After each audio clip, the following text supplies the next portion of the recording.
ਫੈਸਲਾਬਾਦ ਜਾਣ ਵਾਸਤੇ ਜਦੋਂ ਮੈਂ ਕਰਾਚੀ ਕੈਂਟ ਸਟੇਸ਼ਨ ਤੇ ਪਹੁੰਚਿਆ ਤੇ ਦੇਖਿਆ ਸ਼ਾਹ ਹੁਸੈਨ ਫੈਸਲਾਬਾਦ ਜਾਣ ਵਾਸਤੇ ਬਿਲਕੁਲ ਰੈਡੀ ਖੜੀ ਸੀ। ਸ਼ਾਹ ਹੁਸੈਨ ਟ੍ਰੇਨ ਦੇ ਬਿਜ਼ਨਸ ਕਲਾਸ ਕੋਚ ਨੰਬਰ 14 ਨੂੰ ਲੱਭਣ ਵਾਸਤੇ ਜਦੋਂ ਮੈਂ ਅੱਗੇ ਦੇਖਿਆ ਤੇ ਅੱਗੇ ਰਾਣਾ ਇਮਤਿਆਜ਼ ਸਾਹਿਬ ਖਲੋਤੇ ਸੀ। अस्सलाम वालेकुम राणा साहेब। ਰਾਣਾ ਸਾਹਿਬ ਨੇ ਦੁਆ ਸਲਾਮ ਤੋਂ ਬਾਅਦ ਮੈਨੂੰ ਦੱਸਿਆ ਕਿ ਬਿਜ਼ਨਸ ਕਲਾਸ ਗੁਜਰਾ ਅੱਗੇ ਲੱਗਾ ਹੋਇਆ, ਥੋੜਾ ਜਿਹਾ ਅੱਗੇ ਚਲਾ ਜਾ। ਹਾਲੇ ਮੈਂ ਸ਼ਾਹ ਹੁਸੈਨ ਦੇ ਬਿਜ਼ਨਸ ਕਲਾਸ ਕੋਚ ਵੱਲ ਰਵਾਨਾ ਹੀ ਹੋਇਆ ਸੀ ਕਿ ਰਸਤੇ 'ਚ ਮੈਨੂੰ ਰੇਲਵੇ ਦਾ ਇੱਕ ਹੋਰ ਮੁਲਾਜ਼ਮ ਮਿਲਿਆ ਜਿਹੜਾ ਮੇਰੀ ਹਰ ਵੀਡੀਓ ਨੂੰ ਲਾਈਕ ਕਰਦਾ ਸੀ। ਇਸ ਮੁੰਡੇ ਦੀ ਖਾਹਿਸ਼ ਸੀ ਕਿ ਮੈਂ ਆਪਣੇ ਵਲੌਗ ਦੇ ਵਿੱਚ ਇਹਦੀ ਵੀਡੀਓ ਲਾਵਾਂ। ਨਾਲ ਹੀ ਇੱਕ ਹੋਰ ਰੇਲਵੇ ਦਾ ਮੁਲਾਜ਼ਮ ਮੁੰਡਾ ਲੰਘਿਆ, ਇਹ ਵੀ ਮੇਰੀ ਹਰ ਵੀਡੀਓ ਨੂੰ ਲਾਈਕ ਕਮੈਂਟ ਸ਼ੇਅਰ ਕਰਦਾ ਸੀਗਾ। ਪਹਿਲੇ ਵਾਲੇ ਮੁੰਡੇ ਤੋਂ ਮੈਂ ਇਜਾਜ਼ਤ ਲੈ ਕੇ ਦੂਸਰੇ ਮੁੰਡੇ ਦੇ ਪਿੱਛੇ ਇਸ ਵਾਸਤੇ ਤੁਰ ਪਿਆ ਕਿ ਮੈਨੂੰ ਉਹਦੇ ਹੱਥ ਦੇ ਵਿੱਚ ਇੱਕ ਡੱਬਾ ਲੱਗਾ। ਮੈਂ ਕਿਹਾ ਕੋਈ ਡੀਜੇ ਦਾ ਸਮਾਨ ਆ ਔਰ ਅੱਜ ਟ੍ਰੇਨ ਦੇ ਵਿੱਚ ਭੰਗੜਾ ਛੰਗੜਾ ਕੋਈ ਧਮਾਲ ਸ਼ਮਾਲ ਹੋਏਗੀ। ਮੈਂ ਉਸ ਵੀਰੇ ਨੂੰ ਪੁੱਛਿਆ ਕਿ ਵੀਰੇ ਇੱਥੇ ਭੰਗੜਾ ਛੰਗੜਾ ਵੀ ਹੋਏਗਾ। ਉਹਨੇ ਰੁਕ ਕੇ ਦੱਸਿਆ, ਕਹਿੰਦਾ ਵੀਰੇ ਇੱਥੇ ਧਮਾਲ ਸ਼ਮਾਲ ਭੰਗੜਾ ਛੰਗੜਾ ਕੋਈ ਨਹੀਂ ਹੈਗਾ, ਇਹ ਤੇ ਮੈਂ ਰੋਟੀ ਲੈ ਕੇ ਜਾਣ ਡਿਆ ਆ। ਰੋਟੀ ਦਾ ਸੁਣ ਕੇ ਮੇਰੀ ਅੱਖਾਂ ਦੀ ਨਜ਼ਰ ਇੰਨੀ ਕਿ ਤੇਜ਼ ਹੋ ਗਈ ਕਿ ਮੈਨੂੰ 14 ਨੰਬਰ ਬਿਜ਼ਨਸ ਕਲਾਸ ਕੋਚ ਵੀ ਦਿਖ ਗਈ।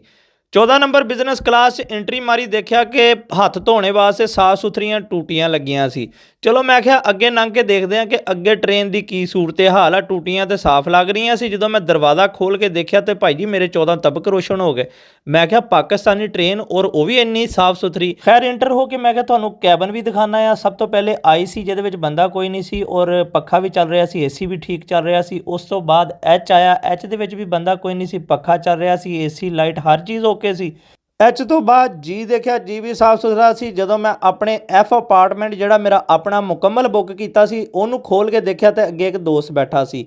ਦੋਸਤ ਮੈਨੂੰ ਦੇਖ ਕੇ ਇਦਾਂ ਘਬਰਾ ਗਿਆ ਜਿੱਦਾਂ ਮੈਂ ਕੋਈ ਖਲਾਈ ਮਖਲੂਕ ਆ, ਕਿਉਂਕਿ ਇਹ ਵੀਰਾ ਪਹਿਲੀ ਵਾਰੀ ਟ੍ਰੇਨ ਦਾ ਸਫ਼ਰ ਕਰ ਰਿਹਾ ਸੀ। ਇਸ ਵਾਸਤੇ ਇਹ ਵੀਰਾ ਗਲਤੀ ਦੇ ਨਾਲ ਮੇਰੇ ਐਫ ਅਪਾਰਟਮੈਂਟ 'ਚ ਆ ਗਿਆ। ਉਸ ਵੀਰੇ ਨੂੰ ਉਹਦਾ ਅਪਾਰਟਮੈਂਟ ਦੱਸਿਆ ਤੇ ਤੁਹਾਨੂੰ ਮੈਂ ਕਿਹਾ ਬਾਹਰ ਦਾ ਵਿਊ ਕਰਵਾਉਣਾ। ਇੰਨੀ ਦੇਰ ਮੁੰਡਾ ਤਕੀਏ ਤੇ ਸਰਾਣੇ ਲੈ ਕੇ ਵੀ ਆ ਗਿਆ। ਬਾਕੀ ਸਾਰਾ ਕੁਝ ਤੇ ਤਕਰੀਬਨ ਠੀਕ ਲੱਗ ਰਿਹਾ ਸੀ, ਲੇਕਿਨ ਕੈਬਨ ਦਾ ਦਰਵਾਜ਼ਾ ਹਮੇਸ਼ਾ ਦੀ ਤਰ੍ਹਾਂ ਬਾਰ-ਬਾਰ ਆਪੇ ਖੁੱਲੀ ਜਾਣ ਡਿਆ ਸੀ। ਮੈਂ ਕੁੰਡੀ ਲਾ ਕੇ ਤਾਂ ਮੈਂ ਕਿਹਾ ਤੁਹਾਨੂੰ ਅੰਦਰ ਦਾ ਵਿਊ ਕਰਵਾਉਣਾ। ਦੇਖਿਆ ਤੇ ਸਾਹਮਣੇ ਇੱਕ LCD ਲਾਉਣ ਵਾਸਤੇ ਤਾਰਾਂ ਸੀਗੀਆਂ ਪਰ LCD ਕੋਈ ਨਹੀਂ ਸੀ।